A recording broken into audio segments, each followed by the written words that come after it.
жағдайға байланысты біз өз жұмысымызды үйде жалғастырып жатырмыз. Біз болашаққа сенеміз. Біз біргеміз. Біздің берік іргеміз. Қай халық болмасын, бір жеңнен қол, бір жағадан бас шығарып күресу керек. Бірге болсақ, әр уақытта біз жеңеміз. Ұлы қазақ халқының басынан небір нәубеттер, небір сойқан, қырғын соғыстар өтті. Бір атаның баласындай бірігуі арқасында, басының бірігуі арқасында бұл коронавирус індетінде жеңеміз. Біз барлығымыз біргеміз. Жұмыла көтерген жүк жеңілдемей ме атам қазақ? Сол себепті мына қазіргі болып жатқан нәубетке байланысты үйде отырып қашықтықтан білім алайық. Студенттер ат салсайық осыған.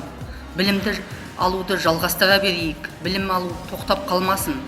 Біз біргеміз, берік біздің іргеміз. Өзіңіз үшін, отбасыңыз үшін үйде қалыңыз. Жауапкершілікті сезінейік. Біз біргеміз! Біз бұл сындарлы сәттерден халық болып, ел болып, ұлт болып, рухымызды биік ұстап, бір-біріміздегі деген мейіріммен, айналамызға деген сабырлықпен сүрінбей өтеміз деп сеніммен айта аламын. Сәтті күндерде, жақсы күндерде жүздесейік.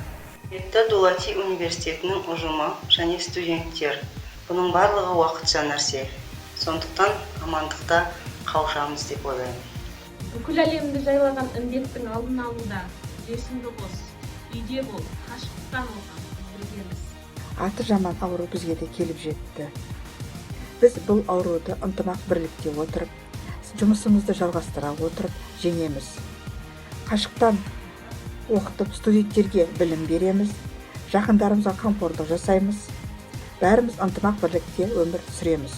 Біз біргеміз, біз үйдеміз, бәріміз аман болайық.